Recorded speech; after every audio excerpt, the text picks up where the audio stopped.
Good morning, traders, or good day. It's 8:01 a.m. Chicago time, 9:01 Eastern on Thursday, the 6th of September, 2018. A couple of days have already flown by for September. Thanks for joining me again. Derivatives trading involves substantial risk of loss and is not suitable for all investors. Past performance is not necessarily indicative of future results. This morning, we're looking at a slight risk-on sentiment, mixed really. We're seeing positives across the board except for the U.S. dollar. The U.S. dollar's down 16 cents or 0.17%. The U.S. Treasury bond is up just a tick. The U.S. Treasury notes, the 10 years are up a tick and a half, with the Bund up 14 ticks. The equity indices are up a little bit, around 10 or 20 basis points. Crude oil up 17 cents or 23 basis points, trading at 68.90. The leader today is gold, trading at $1,210. So overall, it looks like it's a stable, overnight was a stable trade, or the extended hours. And we're holding steady currently. So that's how things are shaping up coming into the day. Let's take a look at what could interrupt our auction today.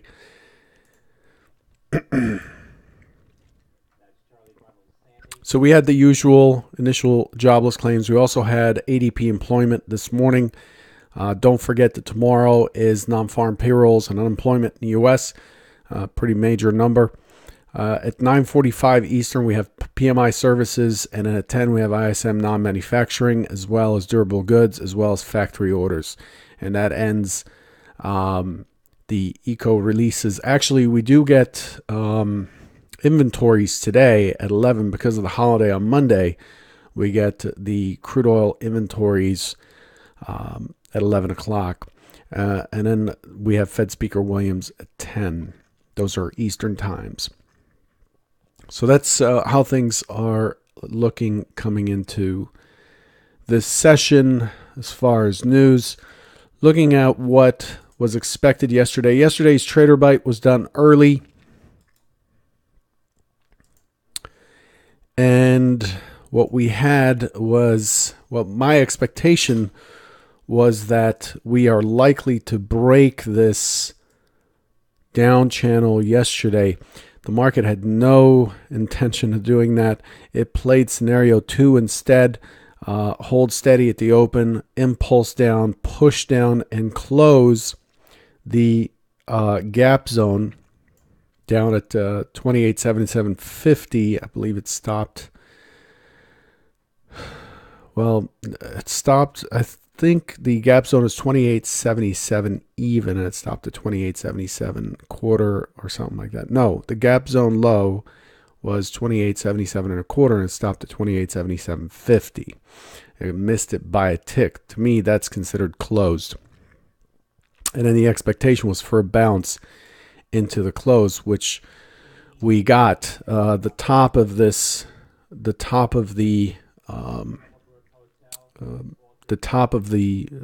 scenario 2 before it pushed down was expected to be around 28.93. Here's what actually happened. So lots of movement lately, a lot of rotation, so we end up with these squished bars. Good volume. Yesterday we had 1.32 million contracts in the RTH, above the 1.1, which is the most. So volume is back, considering that some points in the summer we only had 500,000 on normal days, with the predominant volume for the day for the summer for the ES around 700,000 to 800,000. So volume is back, which is nice. Rotations are back. So here we open in a down push. We find our opening swing low. We find the buyers, push up to 28.95. We find our sellers, and then it goes impulsive, breaks the opening swing low, and pulls back to retest it right there, and then pushes through the prior low, comes back to retest it right there. So we can see that based on this information and what the market's doing, the day time frame is definitely being respected, and it moves right down in and through the gap zone. Does not pause at 2882.50, which was the mid of the gap zone. I believe it's 2882 even. Yeah, 2882 even. Didn't bother to stop there. Went straight across, closed the gap. Buyers step in. So we get our first impulse up right after gap close. Consolidates for a little bit.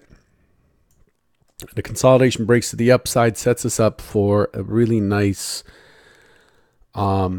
mid prior low stock zone setup for the short. The short rotates pretty decent, about 3.5 points. Retests the mid again, which is the blue line, and then continues, and then finally it breaks up above, pushes back into the opening swing. So now we are expecting a retest of the open and the opening swing high, pulls back to mid again from the top. So we have the same setup, mid, prior low, and so on, but to the long side, and then pushes into the open. And then from there, it's just noise into the close. So what yesterday did really, in summary, is it closed the gap that we have set up from the 27th, I believe, to the tick, and buyers stepped in, and then it pushed back up and was balanced, closing to the upside. Yesterday was clearly an unusual day in that we did not break the IB. The IB stat held intact. The yellow lines up top and at the bottom held steady into the close. That only happens about 2 to 3% of the days tested, over 2,500 days tested historically. So we had a wide IB with a market that is holding steady in the center. No break of the IB, no range extension. The market is in balance. Okay. And so it's really what this is really important because it's a very unusual event, right? So we had an elongated profile with most of the business being done in the first hour. That's why the IB didn't break. And then the rest of the time we balanced in here. So we didn't see further selling. And then on top of that, the overnight range is right here. You can see the label for overnight low, overnight high. With the overnight point of control at 28.90.50 currently. So overall, the overnight session didn't extend much beyond yesterday's profile either. So that's further evidence that we are compressing. We are likely to break today. Something that I want to show you. Let's take a look at the overnight. Here's the overnight. So we reopen right where we closed, and we have what is basically like a sine wave, right? Just sinusoidal wave type of thing. And it's just, it kept expanding and expanding upwards, the overnight, expanding upwards and downwards, slowed down into the late European session. And what's happening here is the profile in the overnight session is above the mid with a point of control right near highs with a weak high. So what we have is two tests of the high up here with the point of control near highs. Again, strong suspicion here that we're likely to break to the upside. Here's what we've been doing for the last few days. So we gapped up on this day. This is the gap zone that we filled in, the top of the gap zone is what we talked about a minute ago. 28.77 and a quarter or something.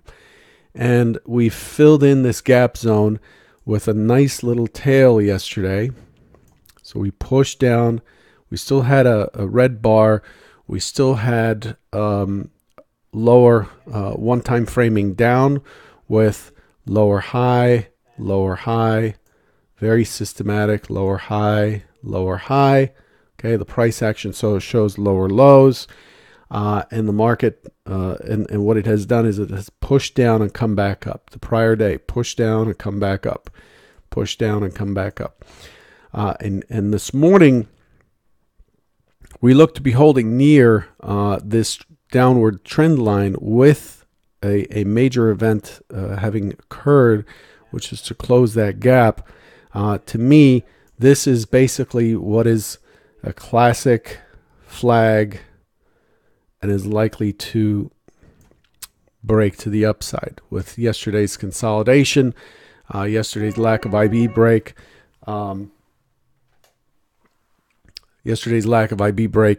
We're looking pretty good for a market that is likely to start pushing higher back up to 2,900 and then testing whatever levels are open above and back towards the high. So a break higher today is not something I'd want to fade.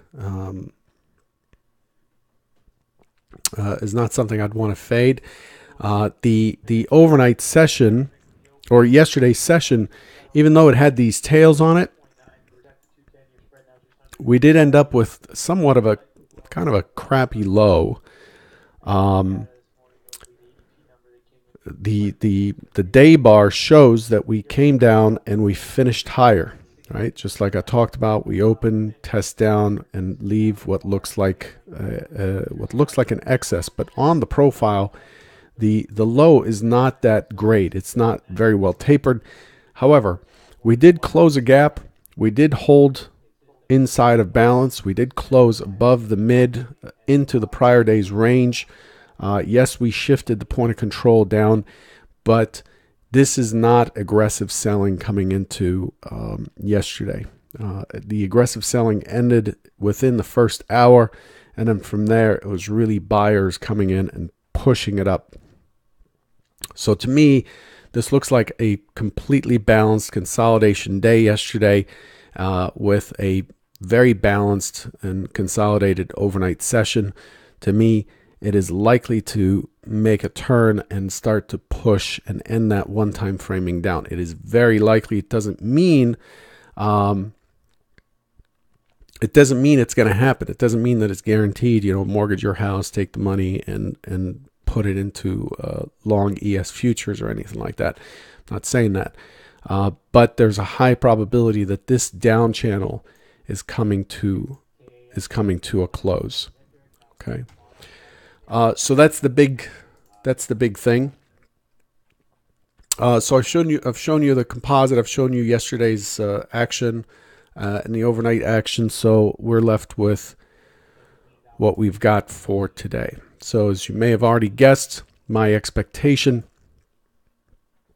for this morning on scenario 1 is more consolidation. We're holding steady here. On top of yesterday's point of control, we have today the overnight point of control, more consolidation. I'm expecting it to be choppy on the open,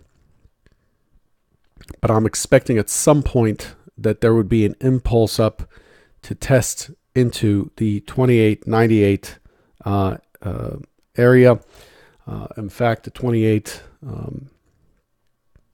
where the heck is it? 28.9750, right, is the point of control.